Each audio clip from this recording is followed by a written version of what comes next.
다 같이 묵상기도 드리심으로 6월 11일 주일 예배를 하나님께 드리도록 하겠습니다.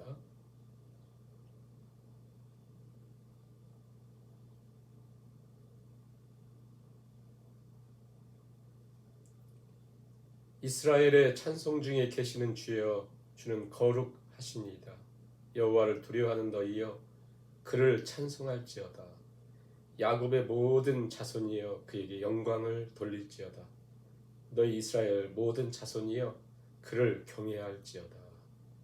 아멘. 찬송가 67장 찬양을 들으시겠습니다. 찬송가 67장. 영광의 왕께 다 경배하며 그 크신 사랑 늘 찬송하라. 예부터 영원히 잠방케시니 그 영광의 주를 다 찬송하라.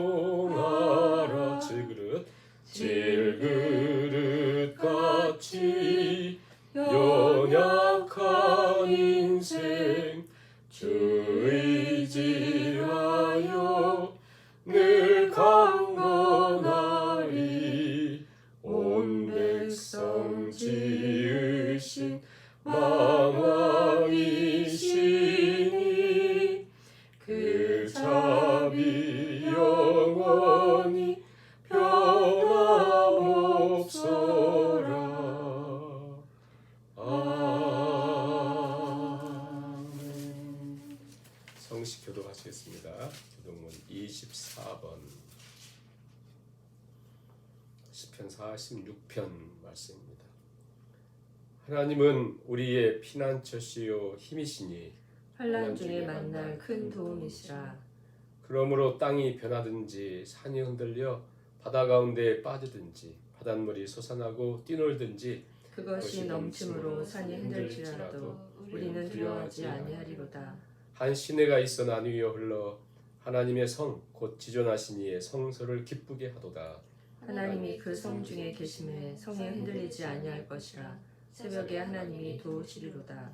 그가 땅 끝까지 전쟁을 쉬게 하심이여 활을 꺾고 창을 끊으며 수레를 불사르시는도다. 이르시기를 너희는 가만히 있어 내가 하나님됨을 알지어다. 내가 문 나라 중에서 높임을 받으리라. 내가 세계 중에서 높임을 받으리라 시도다. 만군의 여호와께서 우리와 함께 하시니 야곱의 하나님은 우리의 피난처시로다. 아멘. 사도신경을 우리의 신앙으로 하나님께 고백을 드리십니다. 전능하사 천지를 만드신 하나님 아버지를 내가 믿사오며 그 외아들 우리 주 예수 그리스도를 믿사오니 이는 성령으로 잉태하사 동정녀 마리아에게 나시고 본디오 빌라도에게 고난을 받으사 십자가에 못 박혀 죽으시고 장사한 지 사흘 만에 죽은 자 가운데서 달아서 하시며 하늘에 오르사 전능하신 하나님 우편에 앉아 계시다가 저주로서 산자와 죽은 자를 심판하러 오시리라. 성령을 믿사오며 거룩한 공예와 성도가 서로 교통하는 것과 죄를 사하여 주시는 것과 몸이 다시 사는 것과 영원히 사는 것을 믿사옵나이다. 아멘. 찬송가 446장 주 음성 외에는 그 찬양을 드리도록 하겠습니다. 446장 주 음성 외에는 참 기쁨 없도다. 날 사랑하신 주 늘 계시옵소서. 기쁘고 기쁘도다. 항상 기쁘도다. 나 주께 왔사오니 복 주옵소서. 나 주께 왔으니 복 주시옵소서. 주 함께 계시면 큰 시험이 이기네. 기쁘고 기쁘도다. 항상 기쁘도다. 나 주께 왔사오니 복 주옵소서. 주 떠나가시면 내 생명 헛되네. 기쁘나 슬플 때 늘 계시옵소서. 기쁘고 기쁘도다 항상 기쁘도다 나 주께 왔사오니 복 주옵소서. 그 귀한 언약을 이루어 주시고 주 명령 따를 때 늘 계시옵소서. 기쁘고 기쁘도다 항상 기쁘도다 나 주께 왔사오니 복 주옵소서. 아멘. 사랑의 하나님, 우리 찬양의 고백처럼 주 떠나가시면 하나님 떠나신 성전처럼 하나님이 떠나신 지성소와 같이 아무리 중요하고 아무리 귀해도 아무런 의미가 없는 것이 우리 인생인 것을 고백하며 겸손히 우리 하나님 앞에 엎드렸습니다. 하나님 친히 우리의 주인 되시며 우리 왕이 되시며 우리 겸손히 하나님의 통치와 다스림 속에 살아가는 주의 백성들이 될 수 있기를 간절히 원합니다.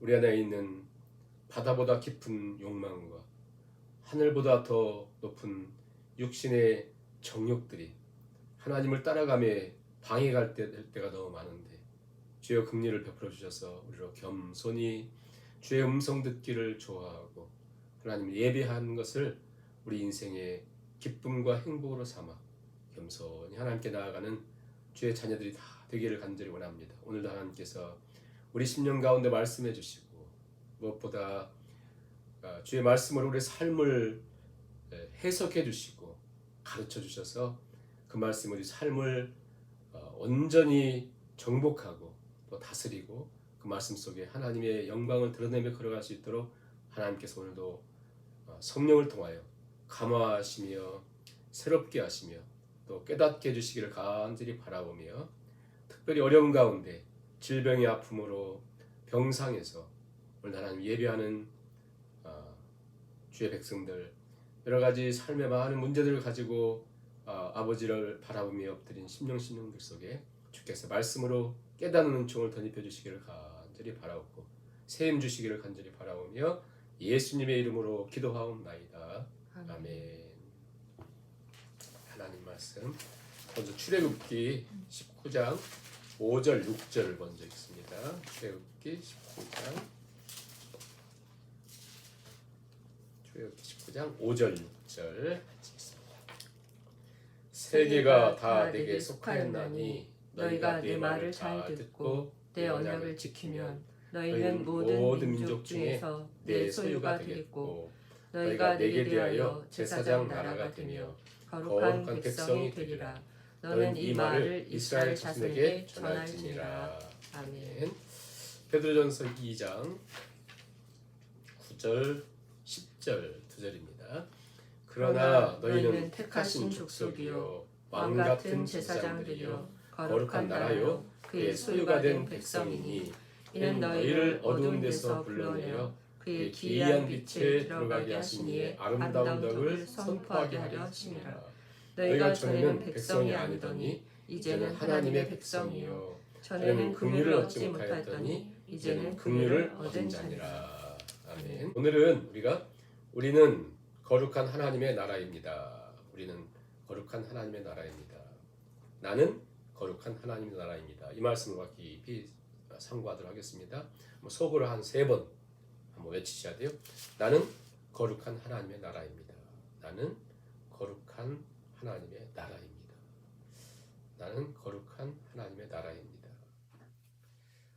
우리가 잘 아시는 것처럼 베드로전서는 사도 베드로가 무서운 박해를 피해서 핍박과 박해를 피해서 이방 땅으로 흩어진 디아스포라고 하는 것은 씨를 뿌린다 이거잖아요. 그러니까 다 흩어져서 이제 본토 또 자기 재산 또 자기 그 익숙했던 것을 다 떠나서 예수님 믿는다는 것 때문에 먼 곳에 이렇게 흩어진, 특히 사도 베드로는 1장 1절에서 수신자를 뭐라고 얘기했냐면 본도, 갑바도기아, 아시아, 비두냐에 흩어진 나그네, 그래서 나그네, 흩어진 나그네, 흩어져 있는, 어찌 보면 나그네 인생, 본국을 떠나 낯선 이방 나라 곳곳에서 마치 본의 아니게 불법 체류자처럼 불안하고 초조하고 두려운 삶이 엄습하고 있는 그들에게 편지를 씁니다. 편지를 쓰면서 오늘 말씀을 우리가 이렇게 한번 생각해 보려고 하는데요.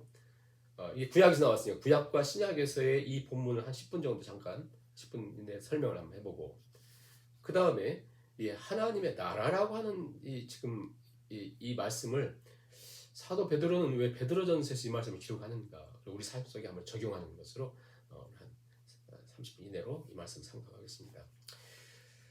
너희는 택한 족속이요 너희는 왕같은 제사장이라. 시간이 없으니까 우리 지난주에 말씀을 나눴죠. 택한 족속이 왕같은 제사장이라. 그리고 거룩한 나라, 즉 하나님의 나라, 거룩한 천국이 거룩한 나라죠. 천국이 거룩한 나라, 하나님의 나라. 너희는 거룩한 나라라. 거룩이라고 하는 것은 그 구별되다, 다르게 사는 거, 다르게. 그러니까 그 노예로 살던 이스라엘 사람들을 애굽에서 건지면서 하나님이 너희는 거룩한 나라라, 출애굽기 19장에 말씀하잖아요. 그 얘기는 결국 너희는 세상과 다르게 사는 존재다. 그것은 뭐 옷을 바꿔 입고 다르게 입고 뭐 아미시처럼 무슨 뭐 검은 거 입고 이런 것을 말하는 것이 아니라 철저하게 하나님을 아는 자로, 하나님을 모시고 살아가는 행복한 자로 다르게 사는 거예요. 속사람이 다른 걸 얘기하는 거죠. 외적인 모습보다도 영혼이 살아있는, 하나님과 교제하고 세상을 의지하지 않고 하나님 의지하며 살아가는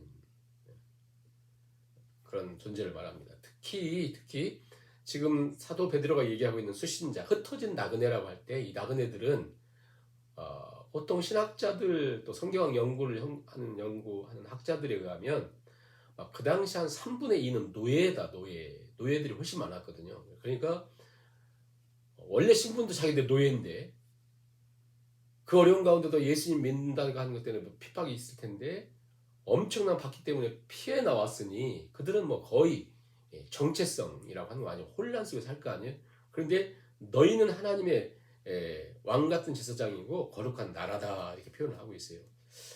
너희가 하나님 나라다라고 할 때, 나라라고 하는 것은 그 헬라어로 바실레이아, 영어로는 kingdom of God, 하나님 나라. 바실레이아 또 세우라고 하는 건데, 그러니까 하나님의 킹덤, 하나님의 바실레이아라고 할 때 왕국, 킹덤, 하나님의 그 나라라고 하는 의미는요, 장소 또 특정한 지역을 의미하는 것보다도, 물론 하나님 나라 천국이 있어요. 그러니까 더 중요한 개념은 뭐냐면 킹덤, 바실레이아라고 할 때 이 개념은 통치자와 통치를 받는 자가 있는 거예요. 그래서 통치자 하나님의 통치를 받는 곳이 하나님 나라예요. 만약 우리가 교회당이 하나님 나라다라고 생각해버리면 하나님 나라를 확장하기 위해서 우리가 교회당을 사야 되는데 하나 사는데도 힘든데 온 세상이 더 많잖아요. 그러면 다 세상을 사야 되는데, 그렇잖아요. 그것을 하나님 나라라고 하지 않고 하나님 나라라고 할 때는 하나님의 통치를 받는 것. 그러니까 우리 가정이 진짜 하나님의 통치를 받으면 그것이 하나님 나라예요. 그것이. 그리고 내가 정말 하나님의 통치를 받고 살아가면 내가 하나님 나라는 거예요. 사도 베드로는 그 얘기를 하는 거죠. 너희는 하나님 나라다. 너희는 하나님 나라다.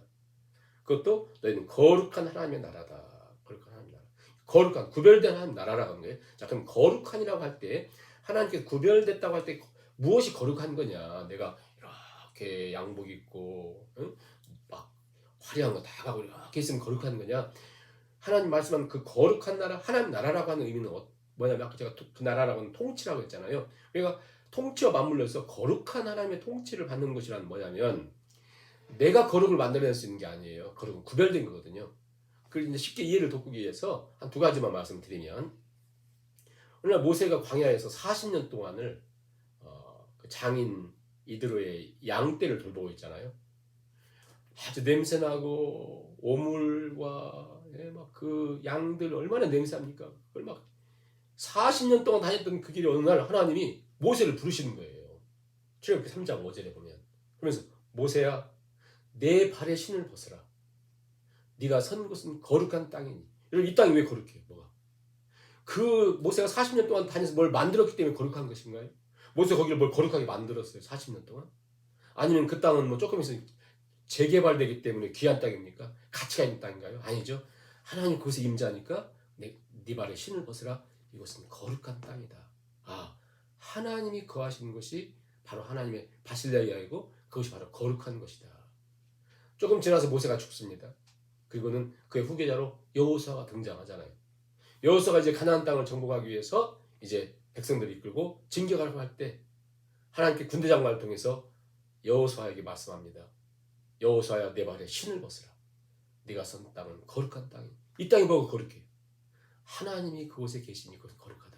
아, 하나님의 통치를 받는 것이 거룩한 백성이고 그게 하나님 나라고 그게 바실레아 또 세워 하나님의 킹덤이구나. 하나님 나라구나.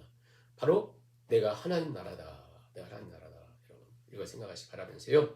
자, 그러면 잠시 이 말씀이 아까 우리가 출애굽기 19장을 읽었잖아요. 출애굽기 19장으로 잠깐 들어가서 한번 생각을 해보면 출애굽기 19장이란 무슨 내용을 담고 있냐면 시내산 언약 한번 따라서 해보겠습니다. 시내산 언약, 시내산 언약이에요. 시내산 언약을 맺는 것이에요. 출애굽을 하고 19장부터는 굉장히 중요한 장인데요. 출애굽을 하고 3개월이 되어서 시내산에 도착을 했어요. 시내산에. 자, 하나님이 이 루트를 정해주셨는데 출애굽을 해가지고요. 그냥 가나안 땅으로 가면 더 일찍 갈 수 있어요. 근데 가나안 땅으로 직접 가지 않고 하나님이 시내산으로 그들을 인도했습니다. 3개월만 되어서. 그래서 이곳에 거의 1년, 한 10개월 이상 1년을 여기 머물러요. 무엇을 합니까? 이곳에서 율법을 주시죠. 그래서 출애굽기 19장부터 출애굽기 레위기 민수기까지 여기서 율법을 주시는 거거든요. 그래서 그 구약 학자들은 구약 성경 전체에서 가장 존귀하고 귀하다. 바로 그 구절이 우리가 19장 5절 6절 이 말씀이라고 합니다. 왜냐하면 하나님과 이스라엘이 소위 언약 체결을 한 우리식으로 얘기하는 결혼 예식을 한 거예요. 나는 너의 하나님이고 너희는 내 백성이다 하시면서 이 말씀을 한 거예요. 너희는 거룩한 나라고 너희는 제사장 나라고 너희는 택한 백성이다. 너희는 거룩한 나라다. 너희는 제사장 나라다. 이게 무슨 얘기예요? 지금 이스라엘 백성들이 한 일이 뭐예요? 저 애굽에서 지난 한 400여 년 동안 요셉 지나고 나서부터는 그들은 거의 노예였어요. 노예. 그리고 조금 전 몇 달 불과 2, 3개월 전까지 그들은 뭐 하고 있었냐면 국고성을 짓기 위해서 바로가 그들에게 무서운 중역을 시킨 거예요. 노역을 한 거거든요. 노예로. 매맞고 온몸에 매맞은 것 투성이고 배고픔 속에 그 어려움 속에 그냥 뼈 빠지도록 일만 했던 노예예요. 노예. 그리고 지금 2개월 동안 도망쳐 나온 것밖에 한 것이 없어요. 하나님 그들에게 외치거든요. 너희는 거룩한 백성이다. 너희는 제사장 나라다. 이렇게 외쳤거든요. 그것은 하나님께서 너희와 나와 맺은 아까 그 하나님 거하셨기 때문에 거룩한 땅이라고 했던 것처럼 지금 하나님이 내가 너희 하나님이기 때문에 너희는 거룩한 백성이라. 너희 하나님이기 때문에. 그들은 애굽의 노예요 하찮은 신분으로 지내던 사람이지만 하나님께서 언약 체계를 통해서 너희는 내 백성이고 너희는 거룩한 나라고 너희는 제사장 나라다. 이렇게 말씀하시는 거예요. 외적인 차이 변화는 아무것도 없죠. 그렇잖아요. 그냥 자기 뼛속 깊이 노예 아니에요. 노예. 태어났을 때가 노예였을 거예요. 그들이 일하면서 노예였어요. 항상 뭐 그냥 애굽에 지내면서 그들은 노예였거든요. 70년 살았으면 70년 노예고 50년 살았으면 50년 노예고 그냥 뭐. 예? 하나님 너희는 내 백성이고 너희는 거룩한 백성이라고 할 때 우리가 하나님 나라요 거룩한 백성이라고 할 때 그것은 혈통을 따라 된 것이 아니에요. 아브라함의 혈통이기 때문에 구원이 있는 거 아니고 이스라엘의 혈통이기 때문에 구원이 있는 것이 아니라 하나님과 이 언약 때문에 하나님이 너희는 내 백성이고 내가 너희가 거했기 때문에 너희는 나의 거룩한 백성이라 이렇게 말씀하셔요. 이 언약 때문에 내 백성이고 난 너의 하나님이고. 그래서 우리가 구약 신약 그럽니다.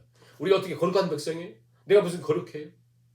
지금 디아스포라 흩어진 그들이 무슨 거룩한 하나님의 나라입니까? 그들은 두렵고 그냥 수많은 사람들이 배교의 그 고통 속에 있는 그런 상황 속에 너희는 거룩한 나라다. 너희는 하나님 나라다. 이렇게 외치고 있거든요. 바로 그 내용을 이 구약의 이런 내용을 사도 베드로는 흩어진 나그네들에게 지금 선포하고 있는 것입니다. 하나님은 가나안 땅에만 거하시는 하나님이 아니고 그 땅만이 하나님의 거룩한 나라가 아니라 그 하나님의 언약을 통해서 오늘 우리 시간에 예수 그리스도를 믿는 너희가 진정으로 하나님 나라다 이렇게 외치는 거예요. 디아스포라 흩어진 나그네 거류민 너희 스스로도 우리는 노예와 같은 그런 존재라고 생각하겠지만 너희는 하나님의 택한 족속이요 왕 같은 제사장이요 너희가 바로 거룩한 하나님의 나라다. 거룩한 하나님 나라다. 사도 베드로가 이렇게 그들에게 편지를 쓸 때만 해도요 성전은 위풍당당하게 다 이렇게 있었거든요. 성전이 유대인들이 생각하면 이것이 하나님 나라 하나님의 통치받는 것이 생각하고 있었거든요. 막 금빛 찬란한 헤롯이 수십 년 동안 아직 다 완공하지 못할 정도로 화려하게 지었던 그 성전이 있었거든요. 그런데 저곳이만이 하나님 나라라고 하지 않습니다. 뿐만 아니라 이 성전은 아직도 수많은 사람들이 제사를 드리면서 막 동물 제사를 드리면서 막 기뻐하고 즐거워하고 있는 그때에 그곳이 하나님 나라가 아니라는 거예요. 화려한 옷을 입은 제사장들이 껄껄껄 거리면서 그 활동하고 있는데 그것이 하나님 나라가 아니라 지금 흩어져 예수 믿는다는 것 때문에 흩어져 있는 그들에게 너희가 하나님 나라다. 여전히 그들의 생각 속에는 그 시대 속에서는요 눈에 보이는 성전과 제사장과 그 눈에 보이는 그 화려한 그 모든 행사들을 가지고 이게 하나님 나라라고 생각했거든요. 그 당시 어떤 일화가 우리가 전해지자면요. 어느 날 랍비에게 유명한 랍비에게 어느 유대인이 이렇게 묻습니다. 선생님, 세상에는 왜 이렇게 이방인들이 천지입니까? 이렇게 많습니까? 왜냐하면 유대인들이 이만큼이고 이방인들은 굉장히 많잖아요. 왜 이렇게 이방인이 이만큼이고 그 유대인 이만큼이고 이방인들이 이렇게 많습니까? 했더니 그 유명한 랍비의 대답이 그것입니다. 바로 지옥의 땔감으로 쓰려고 그렇다. 이방인들을 지옥의 땔감으로 생각했던 그때에 사도 베드로는 아니다. 이방인이라 할지라도 그가 예수님을 통해서 언약 관계에 있으면 그는 거룩한 나라고 하나님 나라다라고 말씀하고 있고 그가 바로 왕 같은 제사장이 이렇게 말씀하고 있거든요. 여러분 왕 같은 제사장을 할 때 엄청난 표현이거든요. 히브리인들에게 특히 왕이라고 할 때 이 왕은 인간의 가장 극치를 얘기할 때 왕이거든요. 왕은 누가 될 수 없었어요. 세상에서도 왕족 출신이 왕이 되잖아요. 그러니까 히브리인들은 왕은 하나님이 세운다고 생각해요. 사울, 다윗, 하나님만이 세운다고 생각했던 가장 영광스러운 존재를 왕이라고 생각했고 제사장, 하나님을 섬기며 하나님 가까이 그 헐몬의 이슬과 같이 아론의 그 수염이 흐르는 기름 부음 받고 제사장 가장 영광스러운 존재라고 생각했던 왕 같은 제사장을 지금 흩어진 나그네들에게 얘기하면서 너희가 바로 거룩한 하나님의 나라다 얘기하고 있습니다.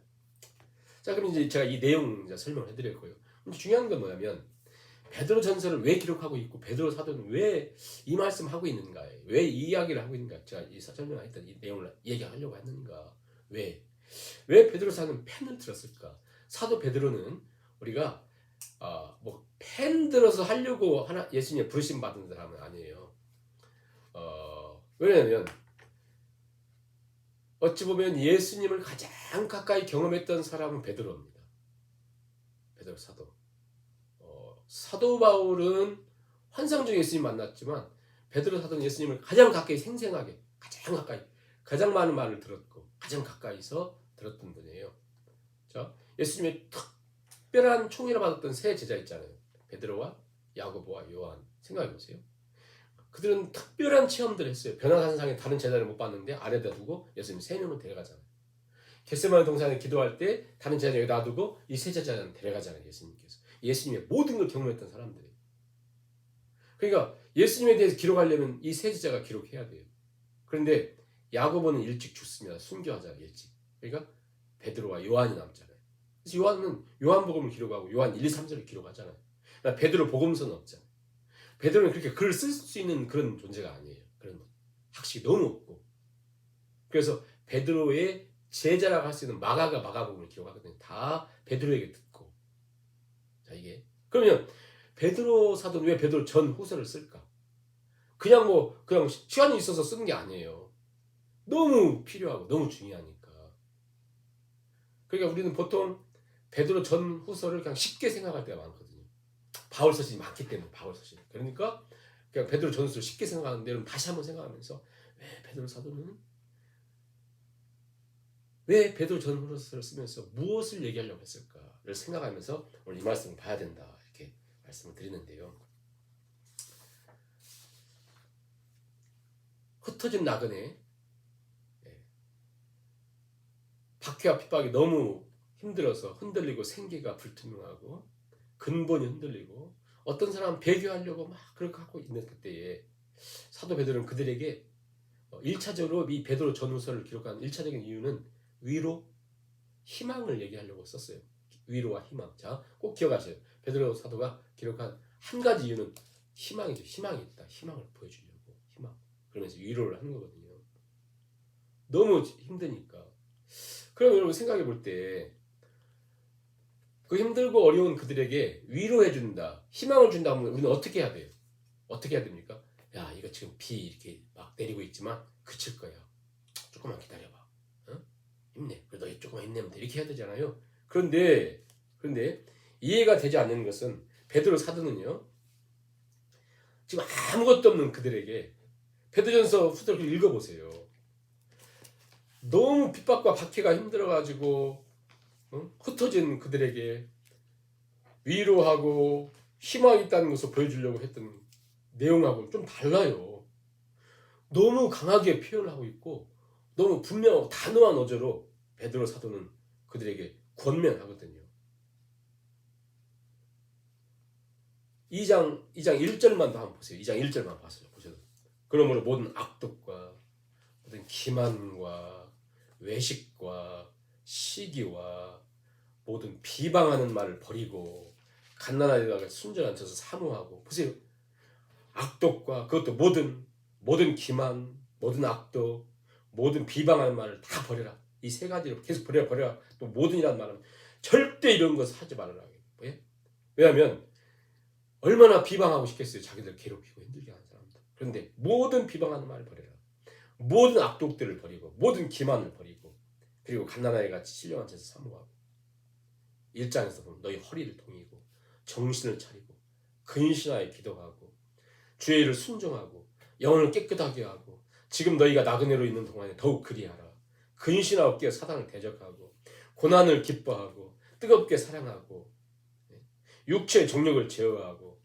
아니 지금 거지보다도 못한 삶을 살고 있는 그들에게, 죽는 데 사는 데마다 힘든 그런 상황을 살고 있는 그들에게 아무것도 없는데 서로 대접하기를 원망 없이 하고. 말도 안 되는 얘기 아니에요? 은사를 받은 대로 선한 청지같이 봉사하고 장로들은 주장하는 자세로 취하지 말고 섬기는 자세를 하고. 여러분 보세요. 이게 무슨 얘기입니까? 이게 무슨 얘기예요? 뭘 얘기하는 거냐면 너희가 거룩하다, 구별되다, 너희가 다 구별됐다, 너희 구원받았다고 한 이 구원이 장난이 아니라는 거예요. 이 구원이라고 하는 것은 사도 베드로가 지금 그 얘기를 하고 싶은 거예요. 이 구원이라고 하는 것이 너희가 하나님 통치를 받는 백성이 됐다는 것은 이 세상 전부를 주고도 살 수 없는, 이 세상 전부와 바꿀 수도 없는 엄청난 사건이라는 거예요. 그래서 1장부터 내내 얘기하는 것이 구원에 대한 얘기를 하거든요. 하나님의 미리하심, 택하심, 예수 그리스도의 피 뿌리심, 우리를 거듭나게 하사 우리 안에 산 소망, 즉 썩지 않고 쇠하지 않는 영원한 하늘에 간직된 기업, 주님이 다시 오실 때 칭찬과 존귀와 영광을 얻게 될 우리의 구원. 지금 고난 중에 있는 그들에게 이 고난은 피해, 잠시 지나면 돼. 좀 힘내. 이런 얘기가 아니라 너희가 지금 이 고난 중에 있으면서 계속 이 고난을 얘기하면서 구원을 얘기하거든요. 그러면서 이 고난 중에 있지만 모든 악독과 모든 기만과 모든 비방하는 모든 그런 걸 다 제거하라는 얘기는 뭐냐면 고난과 계속 구원과 고난을 계속해요. 많은 고난, 불시험을 닥치고 여러 환난들을 닥치고 그 얘기하면서 뭐냐면 지금 이 어려움과 육체의 가장 힘든 고통의 이때를 너희의 기회를 삼으라는 거예요. 이걸 희망이라고 해요. 너희는 절대 구원의 이 깊은 신비가 있는 반면 너희는 무시무시한 늪과 같은 너희의 육체의 정욕이 있다는 거예요. 무서운 욕망들이 있다는 거예요. 하나님의 구원의 놀라운 높고 깊은 신비. 창조주 하나님이 아들을 저주 가운데 던지시면서 포기하시면서 등을 돌리시고 무엇 때문에 하나님이 구원을 위해서 구원은 필요합니다. 그리고 독생자 예수님이 자기를 저주 가운데 내던지고 나의 하나님 어째 나를 버리십니까? 하나님의 버리심을 받고 핏뿌림을 통해서 무엇 때문에 우리를 구원하기 위해서. 그래서 하나님 성부 하나님과 성자 예수님의 이 구원의 역사를 핏뿌림을 통해서 성령님을 보내셔서 우리를 구원케 하시는 그 하나님의 신비. 그 하나님 지금도 그 일을 하시는데 문제는 뭐냐면 우리의 그 엄청나게 무서운 욕망들, 죄의 본성, 그 깊이는 상상을 초월하는 겁니다. 틈만 나면 악독과 기만과 외식과 비방하는 말과 더러운 말과 세상의 정욕과 자기 이익과 이거 살아가는 너희들에게 지금 이 무서운 환난과 고난과 시련과 불시험들은 잠시 그냥 지나가는 것이 아니라 이게 영원히 될 수도 있다는 거예요. 그러니까 중요한 건 뭐냐면 이게 너희들의 기회다. 우리의 진정한 구원이 분명하게 드러나는 시간들이고 하나님 의지해야 될 시간들이고 하나님 붙어야 될 시간들이고 그때 이 말씀을 쓰는 거예요. 이 구원의 영광과 오늘 우리 삶 속에 이 구원을 이루신 하나님 놀라우신 그 손길들, 이 구원의 영광은 사도 베드로가 체험한 이 구원의 영광은 구약의 선지자들이 전하면서도 깨닫지 못했던 복음을 그토록 외쳤던 사람들도 다 알지 못했던 하늘의 천사도 알고 싶어서 그것을 좀 알고 싶어서 고개를 빼고 기대면서 그것을 보고 싶고 자기도 경험하지만 경험할 수 없는 그 엄청난 신비 구원 하나님의 구원의 역사를 너희가 받은 자들이라는 거예요. 너희가 받은 자들. 그래서 너희는 왕 같은 제사장이고 그리고 거룩한 하나님의 나라다. 거룩한 하나님의 나라다.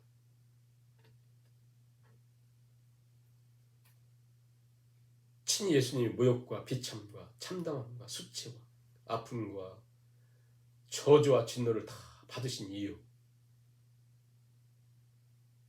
바로 너희들을 왕같은 제사장으로 삼기 위해서 너희들을 하나님의 나라로 삼기 위해서 그게 그냥 된 것이 아니라 세상을 주고 살 수 있는 것이 아니라는 거예요. 세상에 어떤 명예와 어떤 왕도 얻을 수 없는 금으로도 못 가요. 돈으로도 못 가요. 힘으로도 못 가요. 능력으로 못 가요. 어떤 것을 할 수 없는 그것을 우리 주님이 대신 저주 받으심으로 그분이 온몸을 다 깨트리심으로 너희의 구원을 이뤘다. 그것을 원수였던 너희에게 주었는데 그것을 온몸을 받고 온 영으로 받고 감격하고 감사하고 살아야 되는데 너무나 쉽게 잊고 산다는 거예요. 왜? 우리의 욕망이 너무나 크니까. 그 엄청난 그 구원의 영광을 받았음에도 불구하고 관심도 두지 않고 그렇기 때문에 지금 이 고난과 환난, 어려움의 시간들이 너희 굉장히 중요한 시간들이다. 기회다 오히려. 오늘 우리도 마찬가지지. 인생을 살아가는 동안 풍파를 만나기도 합니다. 어려움을 만나기도 하고 헛된 세상의 정욕을 따라서 오히려 예수 믿고 더 욕심대로 자기 성취를 위해서 하나님을 이용하고 살아가는 세상 속에서 우리 죄의 본성과 허망함이 너무도 깊고 커서 은혜로 구원을 받았음에도 불구하고 잠시만 상황이 주어지면 그냥 잠시 한눈 팔면 구원도 영광도 그 은총도 잊어버리며 살아가는 인생 속에 오늘 우리의 삶 속에 왜 시련이 오는가, 왜 환난이 오는가, 왜 어려움이 오는가 라고 하는 것이죠.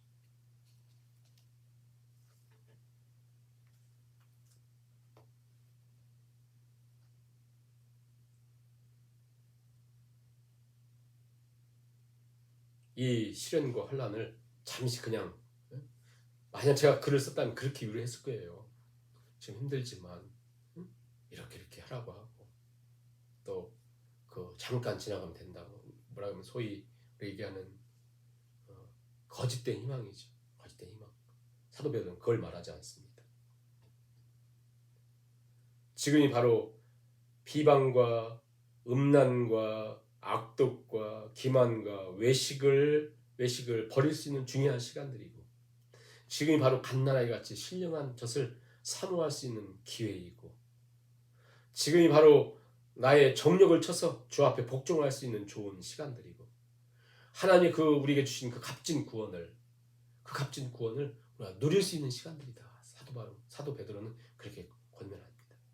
고난 중에 있는 흩어진 나그네들에게 이렇게 위로하고 희망을 제시합니다. 자, 그렇다면 진지하게 내가 지금 경험하고 있는 내 인생의 어려운 시간들, 문제들, 아픔들 지금 베드로 사도가 베드로전서를 기록하면서 위로하고 있는 베드로 사도가 그 절대 절망의 상황 속에서 희망을 제시하고 있는 이 과정을 가만히 보세요. 뭐가 똑같습니까? 우리가 요즘 묵상하고 있는 예레미야 애가와 너무 똑같아요. 시간이 없어 설명할 수 없지만 똑같잖아요. 그러니까 완전히 판박이잖아요. 이렇게. 하나님이 우리의 구원을 이렇게 이루어 가시는구나. 우리의 그 구원의 영광을 우리 삶 속에 누리게 하시는구나.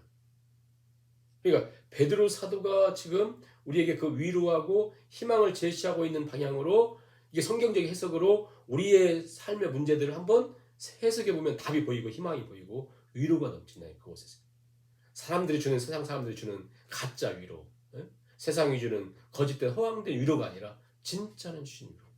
내 절망 속에 내 문제 속에서 다시 한번 하나님의 구원을 생각하고 하나님 역사를 생각하면서 이게 기회구나 라고 하는 하나님 말씀 더 받고 저와 성도님들이 어려운 환난과 우리의 상황 속에 있는 문제들을 말씀 속에 위로받고 희망의 길을 찾아서 복된 걸음을 걸어가는 저와 성도님 됐으면 좋겠고요. 중요한 것은 꼭 기억하십시오.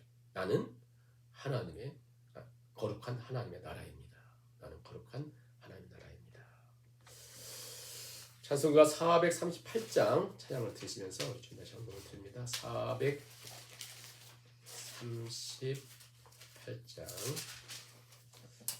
1절 3절 찬양을 드리겠습니다.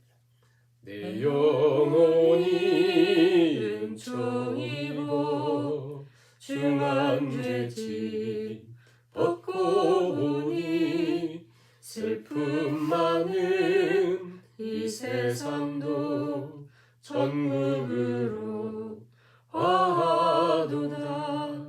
할렐루야 찬양하세. 내 모든 죄 사함 받고 주 예수와 동행하니 그 어디나 하늘나라 높은 산이 거친 들이 조막이나 궁궐이나 내 주 예수 모신 곳이 그 어디나 하늘나라. 할렐루야 찬양하세. 내 모든 죄 사함 받고 주 예수와 동행하니 그 어디나 하늘나라. 아멘. 교회에서 식중을 참조하시 바라고요. 우리가 그동안 코로나로 인해서 멕시코 단기 선교가 중단되었었는데요. 올해는 단기 선교 우리가 사역지 몇 년 동안 사역했던 곳을 방문하여 격려하고 다음 멕시코 단기 선교 구상을 위해서 짧은 일정으로 우리가 방문하려고 합니다. 참여 원하시는 교우께서는 다음 주일까지 황인성 장로님께 신청해 주시기 바라고요.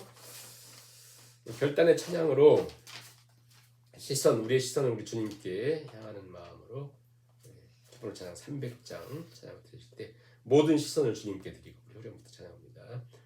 모든 시선을 주님께 드리고 살아계신 하나님을 느낄 때 내 삶은 주의 역사가 되고 하나님이 일하기 시작하네. 모든 시선을 주님께 드리고 살아계신 하나님을 느낄 때 내 삶은 주의 역사가 되고 하나님이 일하기 시작하네. 다시 한번 모든 시선을 주님께 드리고 살아계신 하나님을 느낄 때 세상은 주의 나라가 되고 세상은 주의 나라가 되고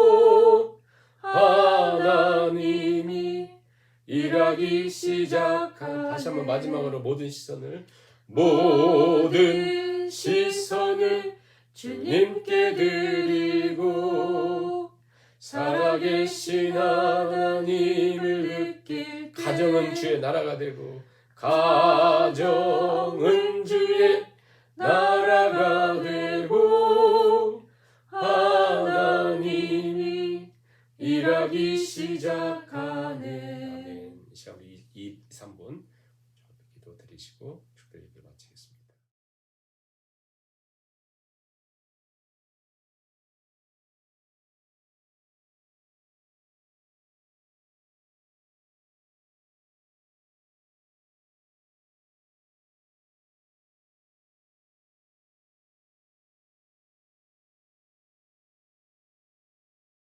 하나님 아버지, 오늘도 예배를 드리며 마음을 드리고 정성을 드리고 물질을 구별하여 드리오니 하나님 받아 주시옵소서. 이제는 우리 주 예수 그리스도의 은혜와 아버지 하나님의 무한하신 사랑과 성령님의 유로교통 충만케 하시니 시련과 환난과 어려움 속에 육체적인 질고와 가정의 문제와 또 미래에 대한 많은 문제 속에 많은 시련 또 수많은 문제들 불같은 시험들이 있을 때에도 그때는 우리의 구원을 온전히 이루는 시간들이요 또 신령한 젖을 사모할 수 있는 기회임을 깨닫고 우리는 거룩한 하나님의 나라임을 선포하는 시간들이 되어서 하나님께 영광 돌리며 살아가기를 결단하는 하나님의 모든 권속들 머리머리 위에와 주께서 몸버려 피를 사신 주님의 몸된 교회 위에 이제로부터 영원까지 함께 하시기를 간절히 축원하옵나이다.